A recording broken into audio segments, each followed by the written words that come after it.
Hi, I'm Cole, and I was going to take a look at the MG GT that my dad and my brother are working on.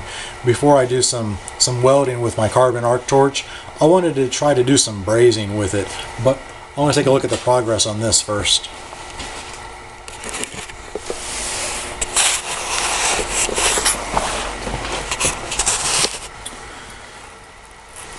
It looks like they added some reinforcement on that part of the transmission tunnel right there.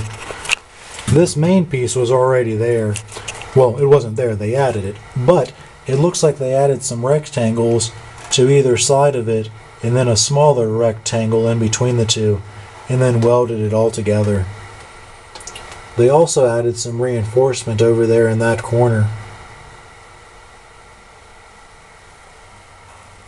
And they did the same in this corner. And a couple, triangles facing different ways and some squares, tying it all into the frame.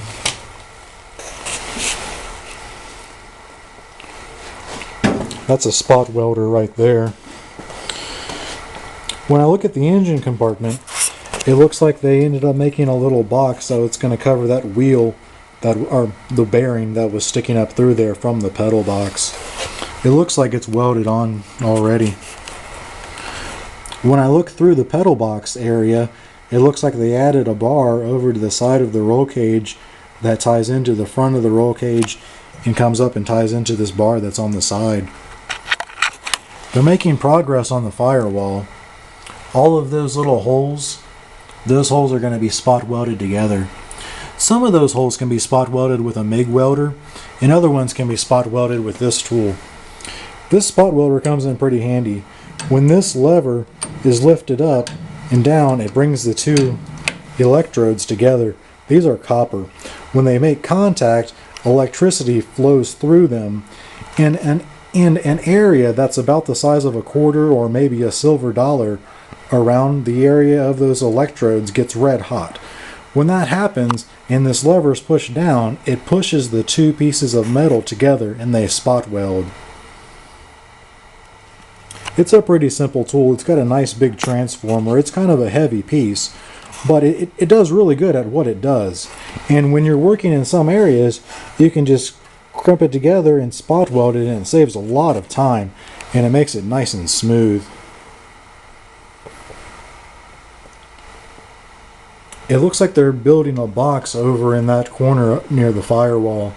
I don't know if it's going to be for coolant or what's going to flow through it. If they make it for coolant, it might have like an internal baffle on the inside of it to keep the coolant from sloshing around. But I don't know what it's going to be exactly yet. When I looked at it at first, I thought it wasn't square, but now that I look at it, it actually is square. It's just with the frame, so it's not a it's not a square by itself. It fits into that corner pretty tightly. They also added a panel over here. It looks like it's welded in a few different spots. I can't remember exactly if they've added anything right here. I don't remember what it looked like before. When I look at this side, they added some extra reinforcement on the outside to tie that section of the roll bar into the frame. Because, I mean, the car has a frame, but it also has a lot of structural sheet metal that kind of serves as the frame. So it's welded to both of those, because that bar comes back and it goes down to where there's more of the frame. We're doing some rearranging in the garage right now because I need to bring in my Volvo C70 so that I can put my transmission in. There's another look at the front subframe from a different angle. This is the engine that's going in the MG GT. It's a Windsor based engine, so it's a Ford. And I don't know the exact specifications for it, but I think it's a stroked 302. That's maybe 347 cubic inches now. I'm not real sure. But I do know that it has AFR heads and a upgraded road race style oil pan. These valve covers are pretty nice. They were just bare aluminum before, and my dad powder coated them with this wrinkle finish powder coat. I think there was a person in Australia that made these valve covers. He's had them for a while. Not the guy in Australia, my dad's had them for a while. But let's see, it has a Performer manifold, so that's an Edelbrock manifold. It has a Holley carburetor, an MSD distributor. It has some March pulleys on the front to hold the alternator and the AC compressor.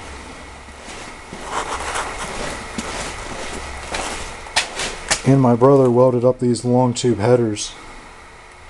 I don't know the exact specifications for this motor. I don't know what camshaft it's going to have in it or how much horsepower they're trying to get out of it. But it'll be a lot of power for the MG GT over there. I think they're hooking this engine to a T5 transmission that's had, you know, some internal upgrades so that it can handle more power. I don't know the weight of the flywheel or what clutch they're going to run.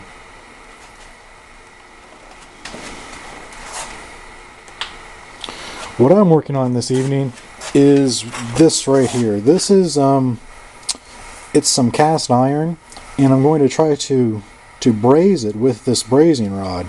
But instead of using an oxygen acetylene torch or propane or MAP, I'm going to use my carbon arc torch, and I hooked the ground of my arc welder buzz box to the metal right here, to the cast iron, and then I'm going to try to heat it with this carbon that's in the other end of this welder, and try to heat the area and then feed the brazing rod into it at the same time.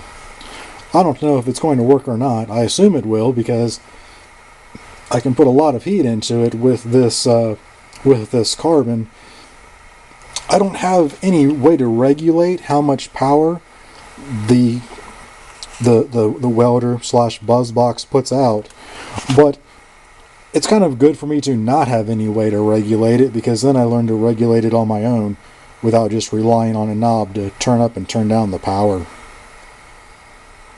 I was going to try to reverse the polarity and have my power hooked to this side and then heat with the ground side, but then I realized that the buzz box is AC, so it won't matter if I reverse the polarity. I've been doing research on TIG welding and MIG welding and arc welding, so that's why I was thinking about reversing it, but that isn't going to be necessary. It wouldn't have done anything with this AC buzz box.